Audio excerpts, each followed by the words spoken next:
Episode 134 of Mastering Local Marketing. He's Matt Hansen, digital marketing guru. Thanks a lot, Matt. Thank you. I'm Jim Diedlow, the owner of WJOB Radio and Podcast Network and the Heartland Sports Network here in the Northwest Indiana, right on the very corner of Northwest Indiana, right up next to Chicago. That's where we are recording this podcast, but we want to say hi to our friends that listen in Germany and our friends that listen in Australia, and of course, anybody across America. Let's get right into it. We're talking about, this is a second of a two-part episode about social media video hooks. And we are a video sports network, and we can kind of look at it from that angle. Matt is the marketing guru and has it on his brain all the time. So when in the first episode, we talked about the basics of it, ask a question, make sure that you provide some percentages, numbers, that kind of stuff, experiment with different things, that kind of stuff, create tension, for people that are getting ready to retire, whatever it might be. So let's move it into a more personal aspect here. Mm-hmm. And I do personal podcasts, and it seems like, gosh, I'm doing these lifestyle where people are telling their stories, and they're much more popular than like information podcasts. But when somebody gets on there and they tell their experience, especially if it's somebody that they might recognize or it's someone like them, what does that do?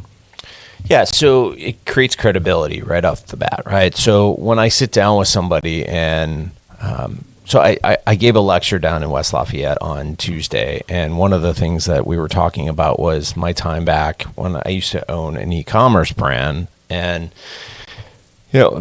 when you sit down and you talk with other companies and they want to sell on e-commerce, and if you don't have any experience doing that, it's really hard to have a conversation with them, right? So if there's a hook and somebody's, let's say they're running an e-commerce company out there, they're selling online, and the first thing that you hear is, this is how I made $3.5 million in 90 days on my e-commerce brand.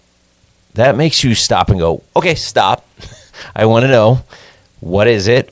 I understand that I'm probably going to be sold on something, but let me hear the story. And that's where the video goes to, right? I was struggling like you. I had to figure out, and many times, just from my perspective, that conversation that I have is, it starts with that, and then I go, I built my email list.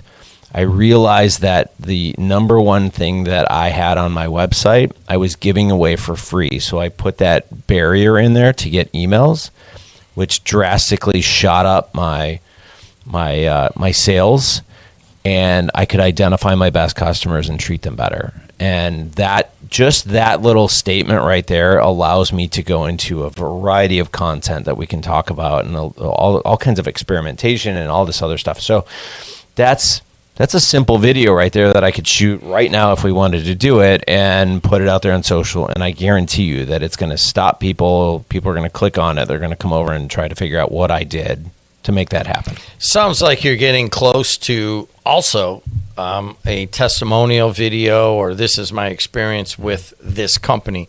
I talk a lot about my buddy, the HVAC guy. He wants to put out some social media content. He wants to run 30-second ads on my sports network. It's basically the same thing, but he wants to have people in Northwest Indiana, and you could do this wherever you're at, and he wants them to tell the story of, hey, our guys came out, they put in a new, they call dual units in the garage, let's say. Mm-hmm. Those are like, I don't know, as we speak, they're like $8,000 to $10,000 installed, depending on your square foot coverage. So he wants to sell those dual heating and air conditioning things that hang in your garage, and he put one in for somebody who lives in this area. They had a great experience, and that person's willing to do with the video. Where do you go from there? Yeah, so there's a million different ways. I mean, you can go with a basic testimonial that it was 20 degrees and our HVAC went out, or our heater went out, and everyone we called couldn't get to us for 7 days. And in the Chicagoland area, it gets cold. It gets real cold real quick. So you can do all kinds of things. Or, if he's looking to be creative and experienced, he could say that, maybe there's some statistics out there going back to numbers that you could drop in there and say, okay, 1 out of 10 people on this block are going to lose heat this winter. Are you going to be the one that's sitting there with trying to warm up and trying to find heaters and all of that? Or worst case scenario, maybe, the world is heating up and, we're in Northwest Indiana and it gets up into the 90s for almost hundreds for number of days in a row. And if you don't have AC, you're going to feel it. So, I think the best billboards that I've ever seen are, your wife is hot. And then it goes into how, how you don't want her to be hot when it's 90 degrees outside. You want your AC to work. But, working on experience, working on numbers, those are two different hooks there, but you can combine those into almost that tension part of it, to the scare tactic. Like, don't wait for it to be 95 degrees or -10 out before you call us, because that's when we're busy. It's kind of like accountants right now, right? So taxes are due next week and accountants are busy. If you're dropping something off, you might as well file the extension at this point. So, it's the experience plays a key role in those first 3 seconds, and put something in there that's going to make them start to think and go, yeah, I guess I probably should do this. I sell local ads. That's what I do on all of my media. Mm-hmm. And luckily, 10 years ago, it was hard to get people to listen. 5 years ago, it was at the beginning of COVID, it was hard to get people. I think for whatever reasons, people want local now. I don't know what it is. So I'm curious, our main competitor is not other local media. Our main competitor is Facebook, Google, TikTok, not cable, or YouTube, Roku, that kind of thing. Mm-hmm. So I'm curious, in the outline that you give me, you said, all right, let's discuss this. Everything you know about Facebook ads is a lie. I can't tell if that is a hook for Facebook or against Facebook. Mm-hmm. Which is it? It could be whatever you want. Yeah, right? It kind of is. It could be Facebook saying that. Yeah. All this stuff you're hearing out there, it's not true. We're local. We're about, we do this, we do that. Or it could be, oh, you've heard Facebook? Yeah, well, do you realize that all those views you're getting are like just somebody scrolls through it, they get a view, and it's, they can do it for 2 seconds, 3 seconds and get a view. And you could expose their lies, or you could be Facebook addressing what other people are saying, right? Could be either way. You could take this one a million different directions, right? So you could talk about, small business owners will say that Facebook doesn't work, and then there'll be somebody on the same corner, same downtown that says, oh, it's the greatest thing we ever do, right? So it really is everything and nothing all at once. But again, I was giving a lecture on Tuesday, and we were talking about how Facebook has changed this year in 2026 and how AI is, I put an example. I said, here's an ad that I built, and here are the AI ads that were built afterward based on what they're doing. And, if you are talking about Facebook from a positive standpoint, Facebook is, I think it was announced maybe 2-3 weeks ago that they are focusing on small to medium-sized businesses to get them to use AI at this point, and they're simplifying it. So that's on the positive side. But on your side, when we look at local advertising, most people think of local advertising as radio, billboard, right, transit, that kind of thing. But now we have a new opportunity. You've got local sports, and people are craving the local sports aspect, and that's a positive for you. So, when you look at it from the standpoint of, can you do Facebook or can you do Heartland Sports Network? Why not do both? I mean, you're getting the same results, if not better results, by providing something that is less competitive, right? So Facebook is very competitive to get your ads out there and get a nice CPM in it. With you, there are less people on your network for now. I mean, it's getting out there pretty quickly that, the large players in the area will tell you, and they've told you, that it's a great secret, and that secret's getting out there. So, it depends on how you want to take that line that we've put in these show notes. you could take it a million different directions, but it's a stopper because people want to know, well, what are you talking about? So once again, we're talking about video hooks specifically. I know we're kind of going in the weeds a little bit for some of the maybe heavier marketers and so forth, but there are some fundamentals to this, and that's what we're trying to break down. And then at the end of this segment, I'm going to introduce a little segment that I'd like to surprise Matt with. But terrific. Yeah, one of the fundamentals. And I always think about this. We run a 102, almost 103-year-old radio station. And I worked here 40-some years ago, and I don't think the emotions that are involved in what happens on a daily basis are any different from 2000, from 1960, from 1923 when it started. It's almost as if it's the same things that happen and attract people and get people to listen to the morning show and get people to buy ads. And I think that sometimes the small to medium-sized business has to realize that there are some specific emotions that will bring people to their business, and you have to capitalize on that. Right. Agreed? I agree 100%, right? So emotions, they never change, right? So human beings we're emotional. Whether we want to be or not, things bother us, things make us happy, things make us sad. I think the greatest example of that right now is the Project Hail Mary movie that's out there right now, because, and I'm not going to ruin anything, but it takes you from happy to sad to concerned. Like there's a wide variety of emotions, which is why it's got a 95, grade on it, right? People are emotional. They relate to emotions, and depending upon what's going on in their life at that moment, you may just strike a nerve with them at that point, right? You talk about the morning show with politics. I mean, politics end up on that morning show constantly. I did the right out of college. It was my first job. I got thrown into doing the morning show. It's no different now than it was then. Now, certainly, here we are in recording this in 2026. It seems like there's a heavy level of turmoil, and maybe there is on a gradation basis, but I don't know. At the time, I was 22 years old, and I'd get home and I'd go to my mom. I'm like, dude, man, people hate each other. That's kind of where it's at now. I mean, that has not changed in the 42 years since I first did a show.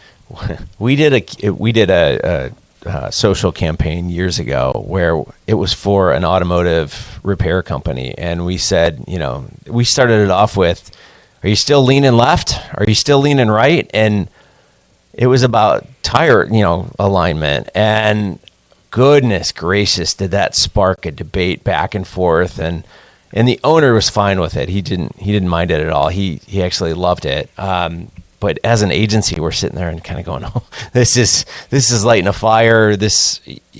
People are clicking, people are commenting. As long as you're comfortable with where it's going, that's fine." But that's what we mean by emotions. People get behind things, or maybe it's a struggle, maybe it's something that's out there, right? So sharing those emotions in the first 3 seconds, if you're scrolling through and you see somebody crying on video, that's going to make you stop. If you see somebody yelling on video, that's going to make you stop. What is going on, right?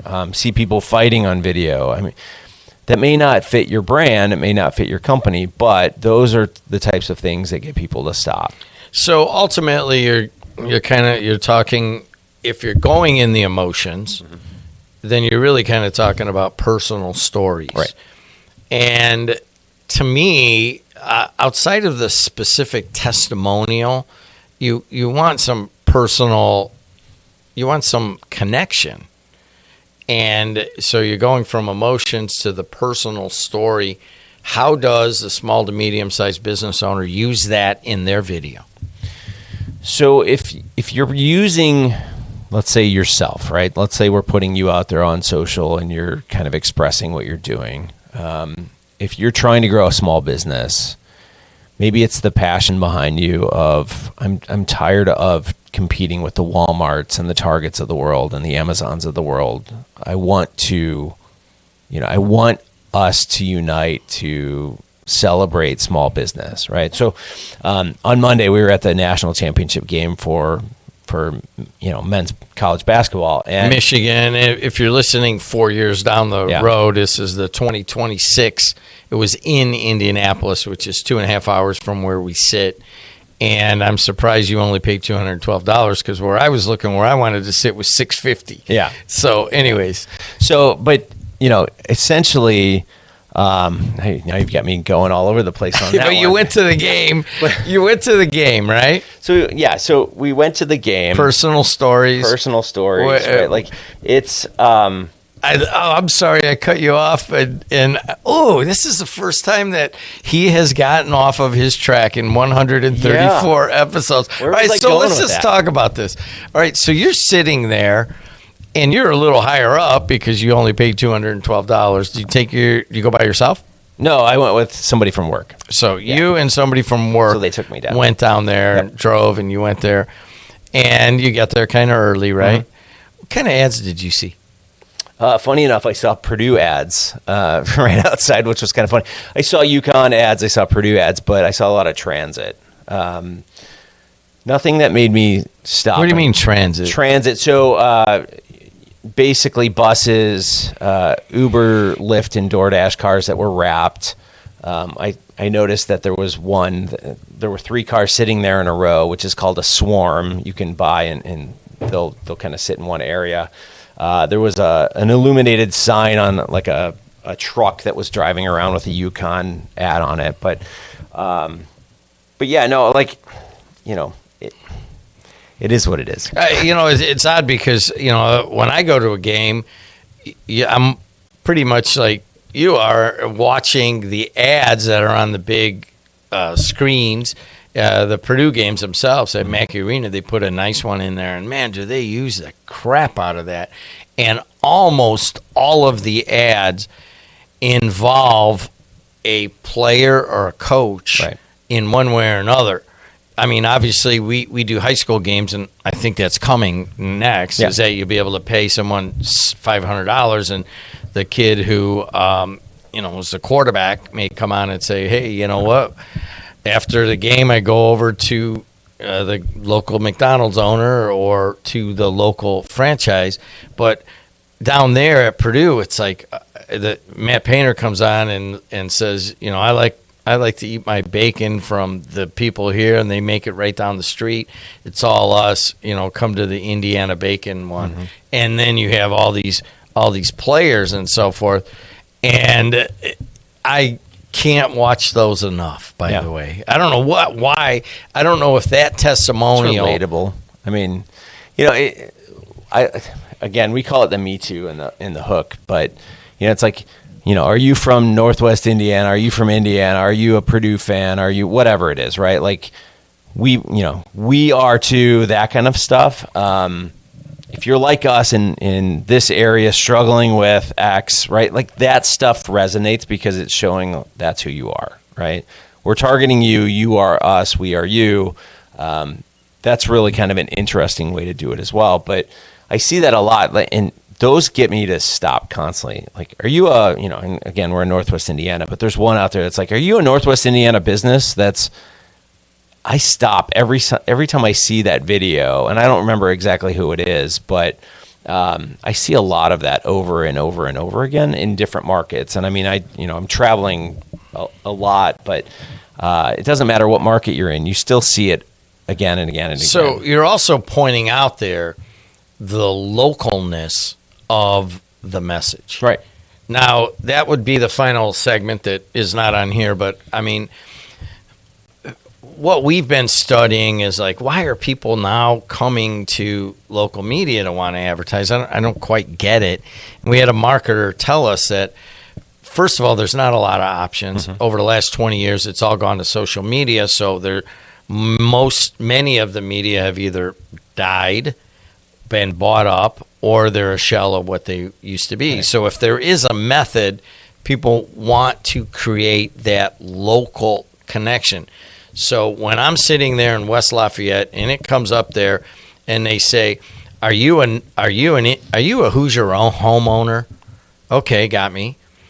And are your windows getting a little bad? You know, the windows aren't holding out some of our incredible winters or are just scorching summers. Yeah, that's me, pal. Yep. All right, then you need to go to B Windows, and you need to talk to us about specifically about what we need here in Indiana. They have localized that and over-localized it back and forth. What do you say about that message? I think there's a shift happening, right? So when the internet, I thought you were going to say something else. We're doing this on AM radio live, and I think there's a shift. Oh, it almost cost me 10 grand. I'm making sure that I use the word shift in every single podcast from here on out. I think I did it last week as well. And you saw me jump. Yeah, all right. Yeah. There is a shift. It's like saying, hey, there's plenty of funky music out there. It's all fun. Yeah. All right. So, I think there's a shift happening. I think when the internet took off years ago, everybody wanted to get information everywhere, right? And then as the world has kind of gotten smaller and the chaos has been brought to our front door, I think more and more people are literally kind of getting tired of hearing it all. I'm one of those people that my wife will tell me, "Oh, did you hear about this story?" And I'll say, "No, I didn't." And she looks at me kind of dumbfounded, like, "How did you not hear it? It's all over the news." I go, "I'm not listening to the news." I don't hear the news either until my wife gets home and tells me there was a mass shooting somewhere or something. Right. Yeah, I was like, "What happened at like noon? What's your problem?" I got work to do, man. Well, and I think a lot of people are getting to the point where they're shutting it out now, and they're jumping off of social media. I mean, there's a million different apps out there now that you can that will download and control your access to social. So there's this whole movement of getting away from a lot of these things that are happening, right? So with that, I think people are more in tune to local because they want to understand what's happening around them. There's enough problems around them, or there's enough news around them in their local municipalities that they can pay attention to, that they don't need to know what's going on across the world or, in another state over. It's just not important to them anymore. And I think that's a shift to local that's happening. And a lot of people are looking for local advertising because they know I'm not going to sell something to somebody 5 states over because it doesn't make sense for me.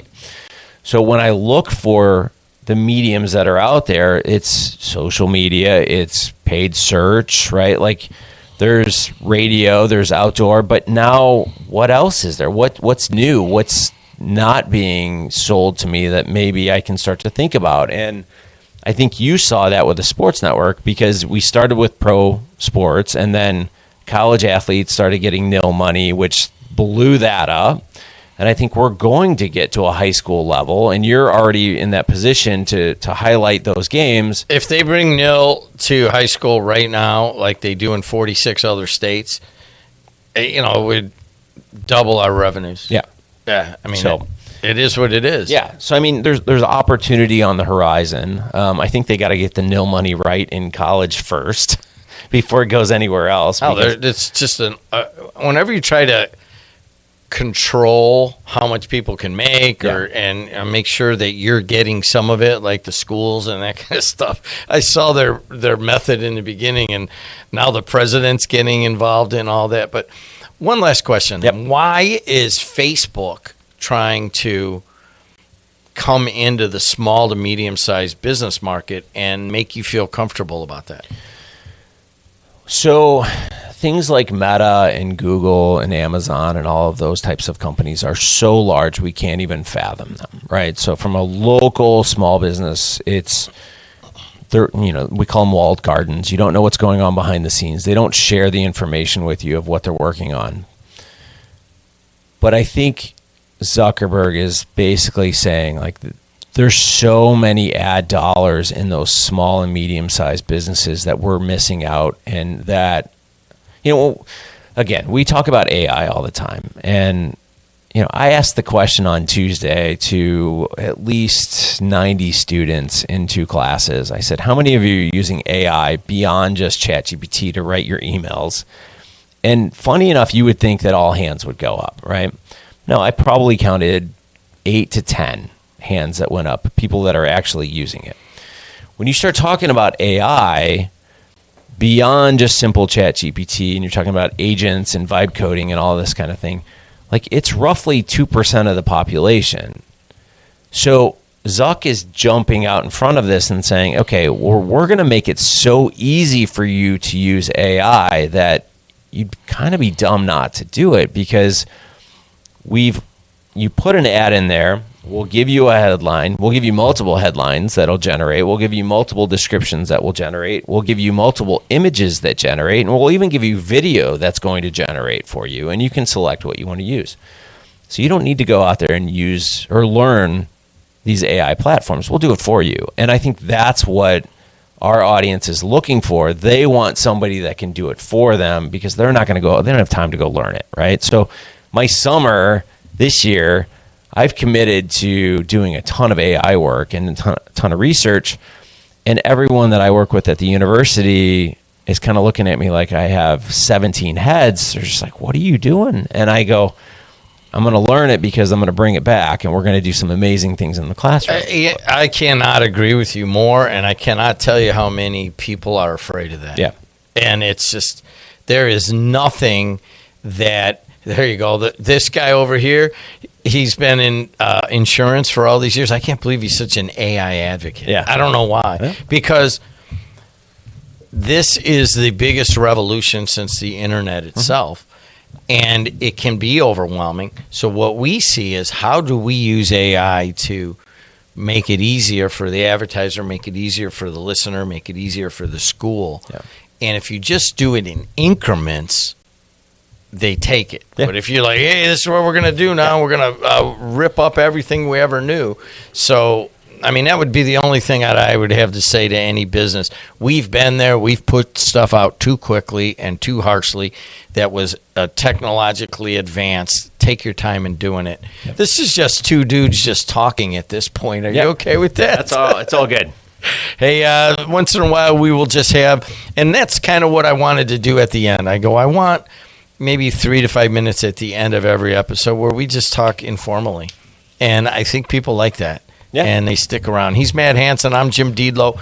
And Joe Cimino has been the producer, ever so patiently waiting for the next podcast that we're about 5 minutes past. So, hey, until next time, we'll see you later.